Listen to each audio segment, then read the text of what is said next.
자, 오늘은 우리가 함께 읽은 요한복음 1장 14절부터 18절의 말씀으로 예수님을 통해 나타내신 은혜의 영광이라는 제목으로 하나님의 말씀을 증거하겠습니다. 자, 우리는 지난 시간에 요한복음 1장 14절의 말씀을 통해서 예수님의 성육신에 관한 교리를 함께 살펴보았습니다. 말씀이 육신이 되어 우리 가운데 계셔서 우리가 그분의 영광을 보았는데 아버지로부터 오신 유일하신 분의 영광이었으며 은혜와 진리가 충만하였다. 이 구절은 우리에게 무엇을 가르쳐 주었습니까? 먼저 말씀이 육신이 되어, 이 말씀은 영원전부터 존재하신 성자 하나님께서 우리와 같은 인간의 육신을 입으시고 낮아지신 것을 말씀합니다. 하나님의 영광의 본체이신 분께서 스스로 인간의 육신이란 이 비천한 몸 안에 그분의 영광을 감추시고 또 우리와 똑같이 되신 것입니다. 다음으로 우리 가운데 계셔서, 이 말씀은 구약시대 때 이스라엘 백성들이 광야에서 쳤던 장막처럼 하나님께서 이 땅의 사람들 가운데로 내려오셔서 우리 가운데 장막을 치셨다. 즉 우리와 함께 하시는 임마누엘 하나님이 되셨다는 것입니다. 장막은 하나님의 임재를 상징하는 것이라고 말씀드렸습니다. 이제 그 임재가 우리 곁에 더 가까이 머물게 오셨다는 것입니다. 그리고 은혜와 진리가 충만하였다 하는 것은 그 성육신하신 예수님께서 어떠한 분이신가를 나타내주는 말씀입니다. 은혜와 진리는 오직 하나님께만 속한 말입니다. 그렇게 하나님께만 속한 성품들이 예수님의 성품 안에도 동일하게, 그것도 아주 충만하시기 때문에 예수님은 성부 하나님과 동등하신 성자 하나님, 우리의 모든 경배를 받으시기에 합당하신 하나님이시라는 것을 사도 요한은 증거했습니다. 또 우리는 중보자의 교리도 함께 살펴보았습니다. 중보자란 무엇입니까? 죄가 하나님과 인간 사이를 갈라놓았기 때문에 다시 하나님과의 관계가 회복되기 위해서는 이 하나님과 인간 사이의 문제가 해결되어야 합니다. 하나님과 자연이 아닙니다. 하나님과 인간입니다. 죄가 하나님과 인간 사이를 불화하게 만들었기 때문에 이 하나님과 인간 사이의 문제가 해결되어야 하는 것, 이것이 바로 이 세상의 비극과 인생의 비극이었습니다. 그렇기 때문에 하나님과 인간 사이를 이어줄 존재가 필요합니다. 그러나 아무나 중보자가 될 수는 없었습니다. 그는 하나님이셔야 함과 동시에 반드시 인간이어야 합니다. 그래야만 이 양쪽의 문제를 해결할 수 있는 중재자가 될 수 있기 때문입니다. 중보자가 될 수 있기 때문입니다. 이 문제를 하나님께서는 성육신이라는 방법을 통해서 행하셨습니다. 성부 하나님께서는 성자 예수님을 인간의 몸을 취하도록 이 땅에 보내셔서 하나님과 인간 사이에 매달으셨습니다. 예수님께서 십자가에 달리셨다라는 것은 그분의 중보사역의 의미를 잘 보여주는 것이기도 합니다.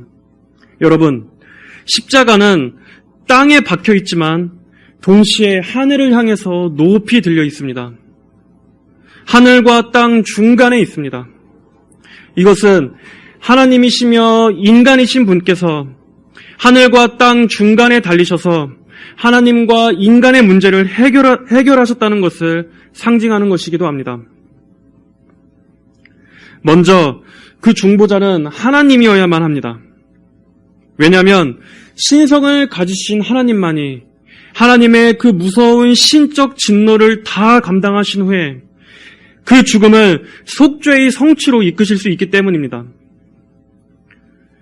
죽음을 통해서 구원을 이룰 수 있는 존재는 오직 하나님만 하실 수 있는 일입니다. 만약 예수님께서 그저 인간이셨다면 죽음을 통해서 구원할 수 있는 능력을 발휘할 수 없었을 것입니다. 그러나 예수님께서는 하나님이셨기 때문에 성자 하나님의 죽으심은 죄인들의 죄를 능히 대속하실 수 있습니다. 예수님께서는 하나님과 인간 사이를 다시 화목하게 하시기 위해서 그 중간에 막힌 죄를 해결하셨습니다. 하나님과 인간 사이를 불화하게 한 그 원인, 바로 우리의 죄값을 예수님께서 그 중간에서 대신 받으신 것입니다. 예수님의 죽으심은 모든 죄를 사함받는 효력 있는 죽음이었습니다. 완전히 효과적인 죽음이었습니다. 하나님께서 친히 희생하셨는데 어떻게 그것이 헛된 죽음이 될 수 있었겠습니까?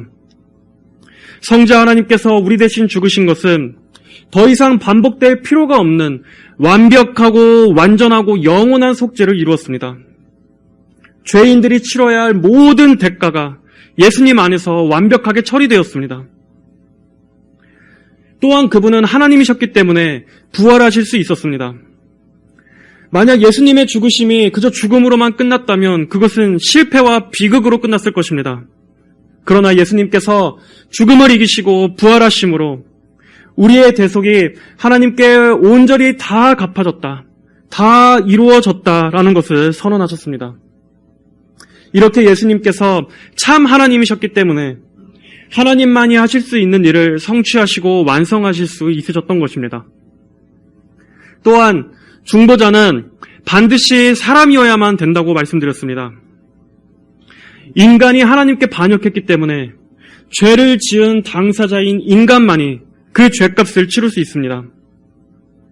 그렇기 때문에 인간의 대표자로서 오신, 인간의 대표자가 되시기 위해서 예수님께서 인간으로 오신 것입니다. 예수님은 우리와 똑같은 육신의 몸을 입으시되 죄는 없으신 분이었습니다. 예수님은 무죄하신 분이었지만 우리의 대표자가 되시기 위해서 우리 대신 죄인의 자리에 서셔서 죄인의 신분으로 십자가에서 사형을 당하셨습니다. 여러분, 한 사람의 죄도 아니고 하나님께서 택하신 자들의 모든 죄가 더해져서 그분 한 분에게 쏟아졌다면 그 심판은 얼마나 무섭고 가공할 만한 것이었겠습니까? 우리의 모든 죄가 인간이 되신 예수님 한 분에게 다 쏟아 부어졌습니다. 예수님은 우리 대신 우리 죄인들의 자리에 대신 서셔서 우리가 받아야 할, 바로 저와 여러분 우리가 받아야 할 모든 저주와 심판, 죽음을 그분께서 직접 다 받으셨습니다. 하나도 남김없이 그분께서 진노의 잔을 다 비우셨습니다.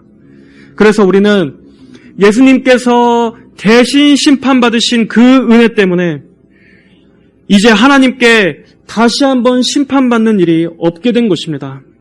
예수님의 심판으로 우리의 심판은 이제 넘어갔습니다. 완전한 죄값이 치러지고 끝났습니다. 갈라디아서 5장 21절에서는 말씀합니다. 하나님께서는 죄를 알지도 못하시는 분을 우리를 대신하여 죄로 삼으셨다. 이는 우리가 그분 안에서 하나님의 의가 되게 하시려는 것이었다. 우리의 모든 죄와 죽음과 심판과 형벌은 예수님 안에서 다 해결되고 대신 예수님의 의로우심과 그분의 생명은 그분을 믿는 자들 위에 전가되었습니다. 이 모든 과업을 이루시기 위해서 예수님께서는 참 하나님이시자 참 사람으로서 이 땅에 오셔야만 했던 것입니다. 오직 이 방법 외에는 다른 방법이 없었습니다. 구원은 삼위일체 하나님의 사역입니다. 삼위일체 하나님께서 연합하시고 협력하심으로 이 구원의 길을 마련하신 것입니다. 성부 하나님께서는 이 모든 구원의 계획을 세우시고 작정하셨습니다. 그리고 그 실행으로 택자들을 대신해서 죽을 속죄제물로서 그 아들을 보내주셨습니다. 그리고 예수님께서는 성부 하나님의 계획에 순종하셔서 친히 하나님의 보좌 우편에 계신 그 자리에서 내려와 낮아지셨습니다. 그분은 죽으셨습니다. 그리고 부활하심으로 그 사명을 성취하시고 영광을 받으셨습니다. 성령 하나님께서는 우리가 이 진리를 믿음으로 받게 하시고 예수님께서 하신 이 일을 나의 것으로 믿을 수 있도록 우리의 눈을 열어 그리스도의 영광을 보게 하십니다. 복음의 영광, 구원의 영광을 보게 하십니다. 그리고 마침내 이 삼위일체 하나님의 연합의 사역은 장차 새하늘과 새 땅에서 구원받은 우리 하나님의 백성 모두가 하나님의 임재 아래 영원한 기쁨과 복락을 누리는 것으로 끝나도록 예정하셨습니다. 이렇게 예수님의 성육신은 우리를 구원하시고자 하시는 하나님의 그 사랑이 얼마나 크신 것인지를 보게 해줍니다. 사도 요한은 14절에서 우리가 그분의 영광을 보았다라고 말씀하고 있습니다. 우리가 그분의 영광을 보았는데, 그런데 여러분, 한번 가만히 생각해 보십시오. 우리가 예수님께서 이 땅에 오셨을 때를 한번 생각해 본다면, 과연 그것이 어떻게 영광이 될 수 있는가 하는 의문이 들 것입니다. 어떻게 그분께서 낮아지신 것이 영광일 수 있습니까? 예수님께서 낮아지시고 비하의 상태가 되셨다는 것을 성경은 영광이라고 말씀합니다. 우리는 보통 영광 하면 어떻게 생각합니까? 우리가 생각하는 영광은 내가 높아지고 명예와 명성을 얻고 또 영예를 얻고 사람들로부터 수많은 칭송을 받아 내가 높아지는 것을 우리는 영광이라고 말합니다. 그러나 성경은 예수님께서 낮아지신 것이 한편으로는 비하이지만 또 한편으로는 영광이라고 말씀합니다. 그분의 낮아지심 안에 하나님의 영광스러운 구원의 비밀이 계획되어 있기 때문입니다. 그리고 그 계획 안에서 인간의 지혜를 뛰어넘는 이 하나님의 독특하신 지혜가 빛을 발하고 있기 때문입니다. 이 메시아가 올 것이다. 장차 이스라엘을 구원할 메시아가 올 것이다 하는 이 예언은 구약시대 때부터 계속 계시돼 왔었습니다. 사람들은 메시아를 간절히 고대하면서 그분이 왕으로서 위대한 제왕으로 오셔서 이스라엘을 모든 압제에서 건져내 주실 것이라고 기대했습니다. 그러나 그 예언의 성취이신 예수님께서는 어떻게 오셨습니까? 베들레헴이라고 하는 이 이스라엘의 아주 작은 그 변두리에서 그것도 한 아기의 모습으로 오셨습니다. 가장 높으신 창조주께서 만왕의 왕이신 분께서 가장 작고 미약하고 무력한 한 아기로 이 세상에 오신 것입니다. 예수님은 왕으로서 오신 것도 아니었습니다. 예수님은 위대한 정치가나 위대한 장군으로서 오신 것도 아니었습니다. 그분은 일생을 어떻게 사셨습니까? 가난한 목수로서 일생을 평생 땀 흘리며 몸을 쓰는 노동자의 일생을 사셨습니다. 또한 예수님께서는 공생의 사역 기간 동안에 그분 자신은 머리 둘 곳도 없이 고된 삶을 사셨습니다. 그리고 예수님께서 가시는 곳에는 항상 대적들의 위협과 적대가 따라다녔습니다. 사람들의 멸시가 예수님께서 받으신 대접이었습니다.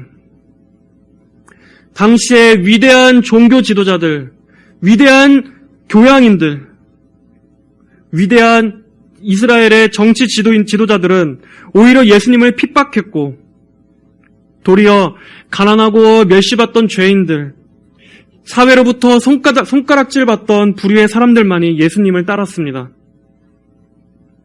그리고 그분의 마지막은 어떻게 끝났습니까? 저주의 상징이었던 십자가에서 죄인의 오명을 뒤집어쓰고 죽으심으로써 끝났습니다. 이사야 53장 2절로 4절에서는 예수님에 대해 이렇게 말씀합니다. 그는 주님 앞에서 연한 순같이 마른 땅에 뿌리같이 자라서 고운 모양도 없고 풍채도 없으며 우리가 보기에 흠모할 만한 아름다운 것이 없다. 그는 멸시를 당하고 사람들에게 버림받았으며 슬픔을 많이 맛보고 병고를 앓은 사람이다. 마치 사람들이 외면하는 자같이 그가 멸시를 당하였고 우리도 그를 귀하게 여기지 아니하였다.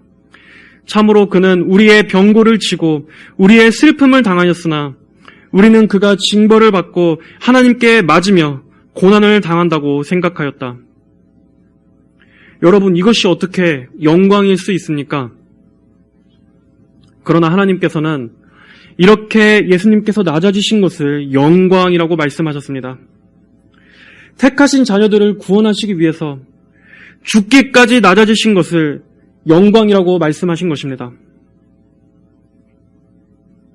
이것이 하나님과 우리 인간이 다른 방식입니다.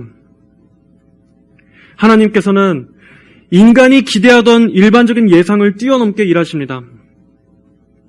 예수님께서는 왕으로 오셔서 이 땅에 오시자마자 모든 제국들을 무찌르고 정복하시지 않으셨습니다. 우리의 생각에는 그게 맞아 보입니다. 하지만 예수님께서 하신 일은 오셔서 하나님 나라를 전파하시고 잃어버린 영혼들을 찾아 나서신 것입니다. 그리고 어둠 속에서 소망이 없던 불구자들,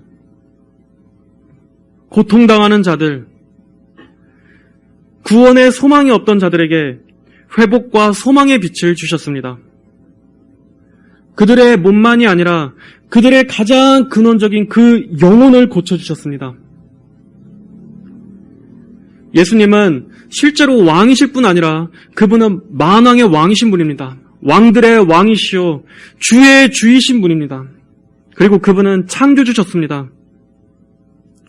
그럼에도 예수님께서는 우리 인간들이 기대하는, 인간들이 예상하는 이 땅의 제도나 외교의 문제, 국가의 해방을 위한 일이 아니라 영적 해방을 위해서 국가적인 압제보다도 더 무서운 이 죄라는 세력의 압제로부터 영혼들을 구원하시기 위해 사역하셨던 것입니다. 그리고 그분은 전쟁과 정복이 아닌 죽음을 통해서 죽으심으로써 승리하셨습니다. 대신 죽으심으로써 죽음의 세력을 깨트리시고 대신 저주받으심으로써 저주를 없애셨습니다. 죽음을 통해서 그분은 생명을 일으키셨고 가장 절망스러운 상황을 통해서 가장 영광스러운 소망으로 반전시키셨습니다. 하나님께서는 이렇게 우리 인간의 생각과는 다른 방식의 구원을 계획하신 것입니다. 이로써 하나님의 율법이 온전히 성취되면서도 하나님의 사랑도 성취하실 수 있으셨습니다.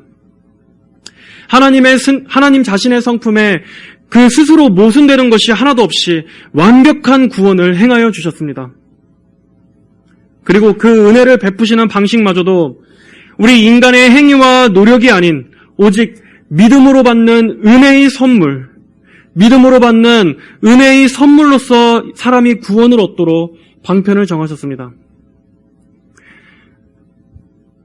그러므로 누구라도 아무런 자격도 공로도 없는 자라도 이 하나님의 긍휼에 기대어서 중보자가 되시는 예수님께 자신의 구원을 의지한다면 그 누구라도 구원을 얻도록 하셨습니다. 이것이 하나님의 놀라우신 지혜요 예수님 안에만 감춰져 있는 영광입니다.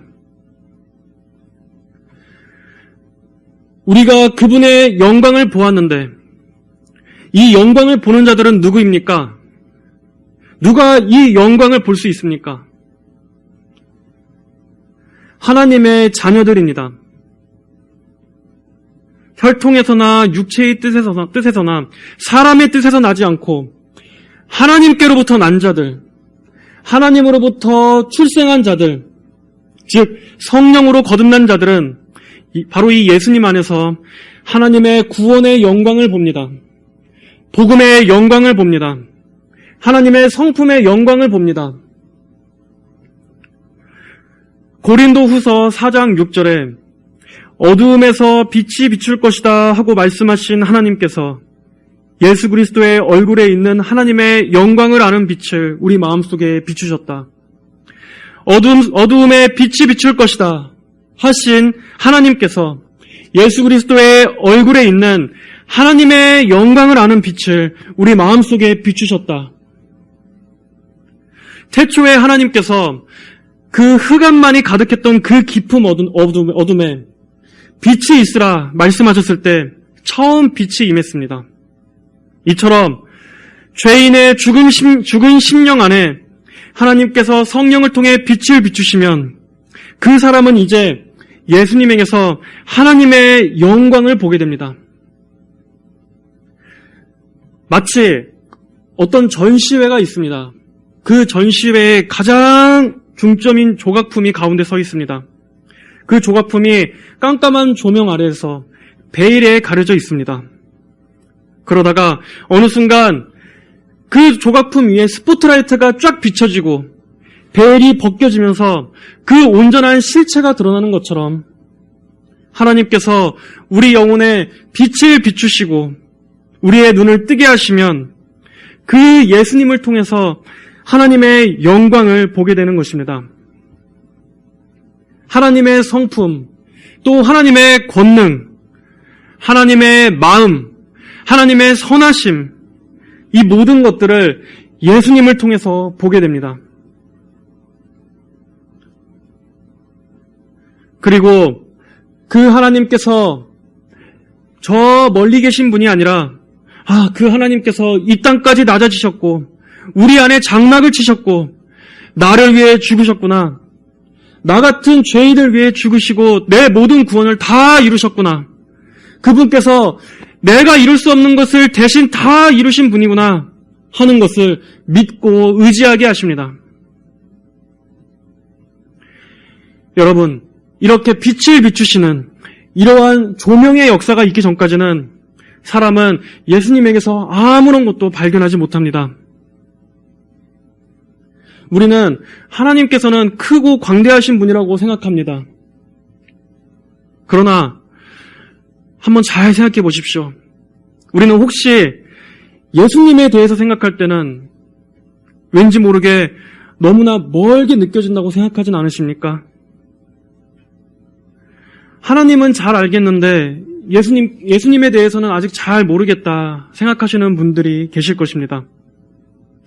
그렇다면 예수 그리스도를 더욱더 깊이 알게 해주시기를 사모하셔야 합니다. 왜냐하면 예수님을 아직 모른다면 그 사람은 아직 구원도 복음도 제대로 알지 못하고 있는 것이기 때문입니다. 하나님의 크심에 대해서 생각할 때는 또 하나님의 신성에 대해 생각하는 것은 누구나 어느 정도 다 생각할 수 있습니다. 왜냐하면 이러한 것들은 다른 종교들도 인식하는 것이기 때문입니다. 이 세상에 많은 종교들이 존재하고 있는 것은 인간의 본성 안에 이 하나님의 신성에 대한 의식이 심겨져 있기 때문입니다. 그래서 사람은 원래부터, 그 본래부터 어떤 이 세상을 다스리는 큰 신적 존재가 있다라는 것, 하나님이란 존재가 있다라는 것을 어렴풋이 인정할 수 있습니다. 그래서 인간은 이 세상을 주관하는 전능하신 존재를 인정하고 또 그것을 숭배해 왔으며 저마다 각자의 종교들로 발전시켜 왔습니다. 그러나 그들이 말하는 하나님은 이 성경의 하나님도 아니고 우리 인간의 죄 때문에 부패의 영향을 받은 우상일 뿐입니다. 죄의 산물일 뿐입니다. 그렇기 때문에 여러분, 하나님을 어렴풋이 아는 것만으로는 구원받을 수 없습니다. 교회에 다녀도 나는 하나님은 믿어, 하나님에 대해서는 알 것 같아 하는 것만으로는 구원받을 수 없습니다. 우리는 하나님과 우리 사이에 중보자로서 보내주신 예수 그리스도를 통해서 하나님께 나아가야만 구원을 얻을 수 있습니다. 사도행전 4장 12절, 다른 이에게서는 구원이 없으니 천하에 구원받을 수 있는 다른 이름을 우리에게 주신 일이 결코 없기 때문이다. 다른 이에게서는 구원이 없으니 천하에 구원받을 수 있는 다른 이름을 우리에게 주신 일이 결코 없기 때문이다. 여러분, 만약에 예수님을 통하지 않고도 하나님을 믿는 것만으로 구원받을 수 있었다면 왜 유대인들이 정죄받았겠습니까? 그들도 하나님은 믿었습니다.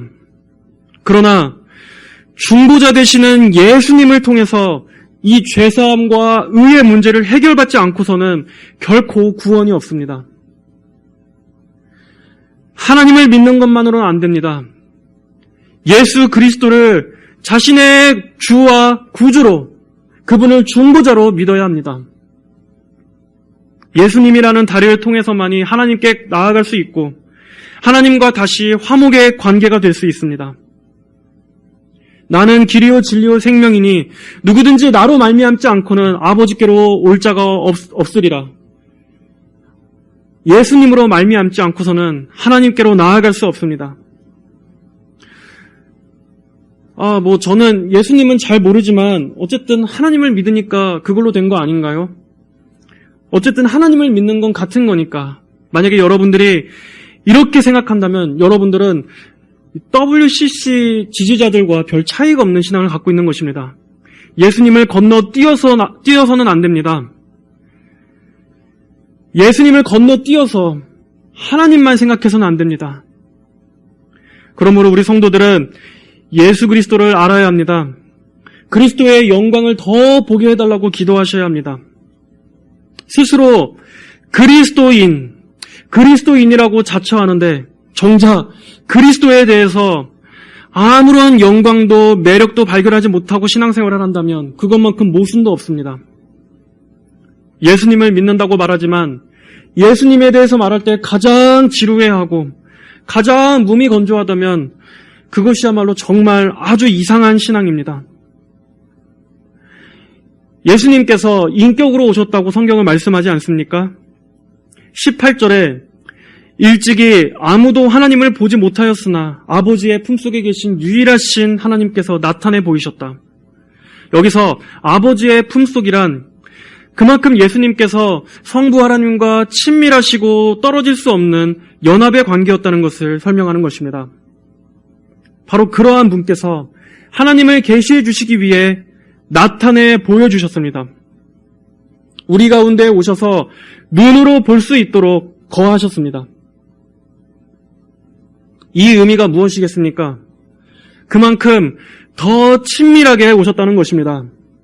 그리스도를 통해서 하나님을 알고 하나님께로 가까이 하라는 것입니다. 그렇다면 우리는 마땅히 어떻게 반응해야 하겠습니까? 예수님을 사모하고 예수님 안에서 하나님의 충만하신 은혜를 바라봐야 합니다. 날마다 이 새로운 은혜 속에서 하나님을 더 깊이 사랑하셔야만 합니다. 일찍이 아무도 하나님을 보지 못하였으나 아버지의 품속에 계신 유일하신 하나님께서 나타내 보이셨다.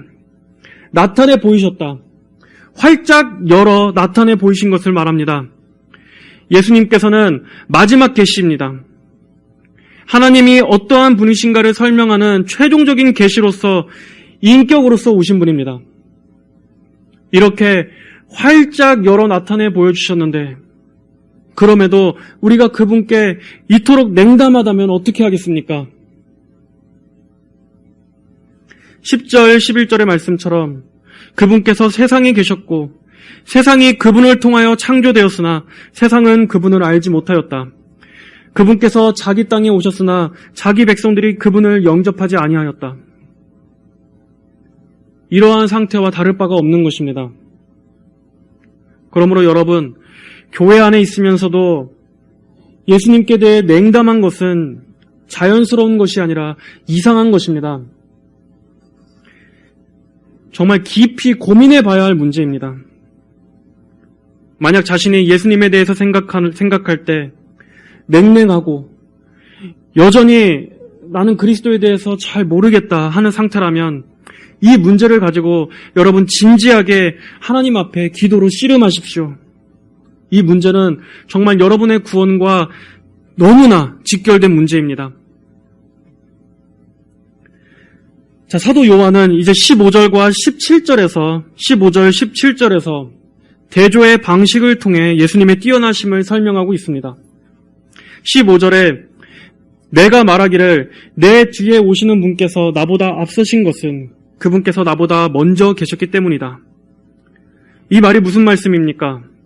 우선 이 말은 사도 요한이 아니라 세례의 요한이 한 말입니다.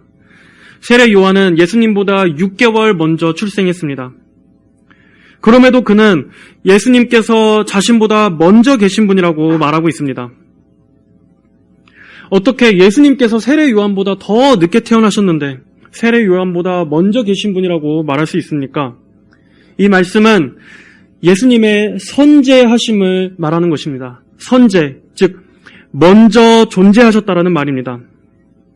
즉 예수님의 신성에 대한 증거입니다.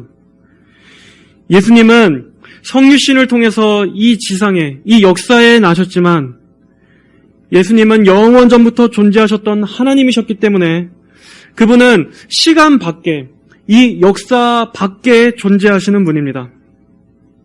세례 요한은 이 말을 통해서 예수님 그분은 영원하신 하나님이시다 하는 것을 말하고 있는 것입니다.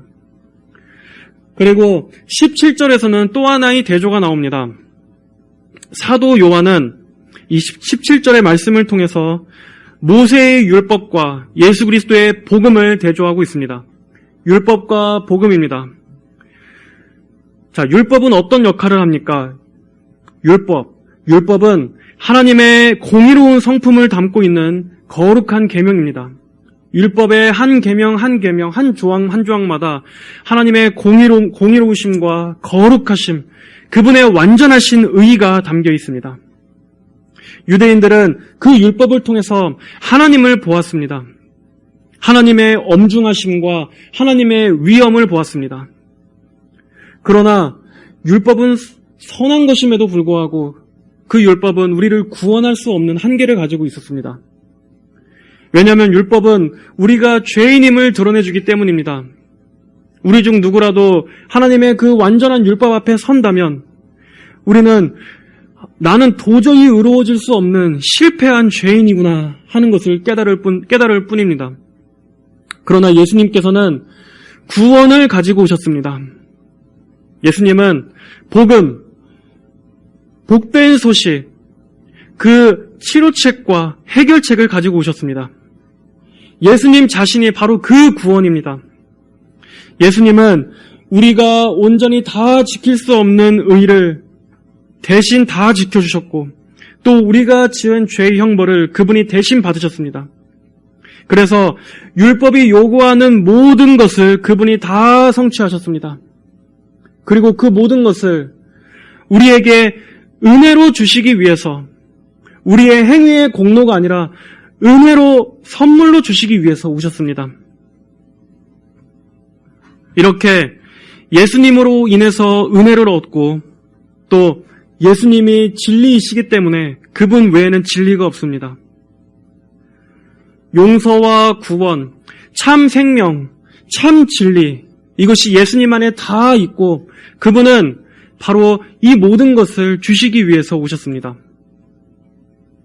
사도 요한은 16절에서 이렇게 말합니다.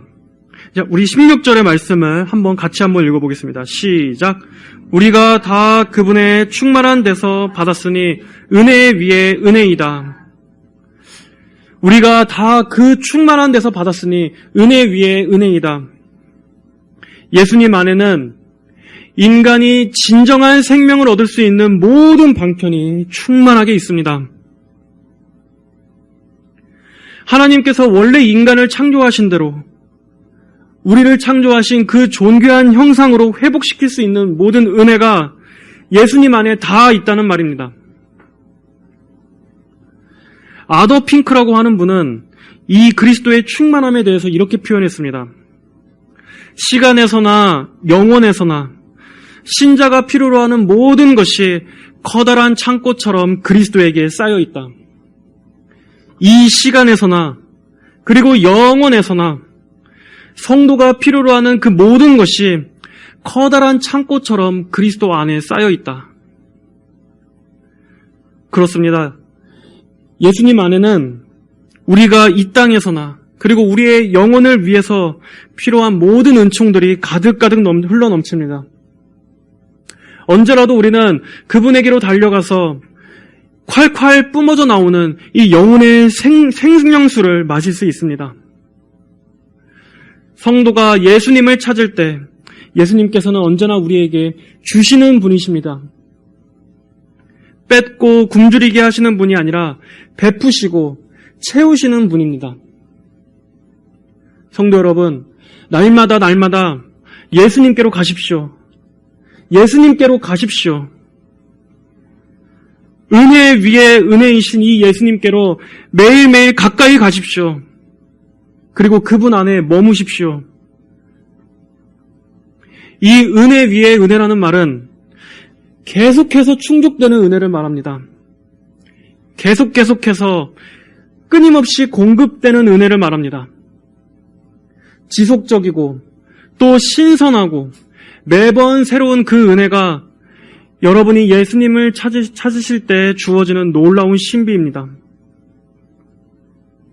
우리가 이 땅에서 살아가면서 우리의 영혼이 바짝바짝 메마르더라도 우리의 눈을 예수님께로 향할 때마다 우리는 영원한 소망을 보게 됩니다.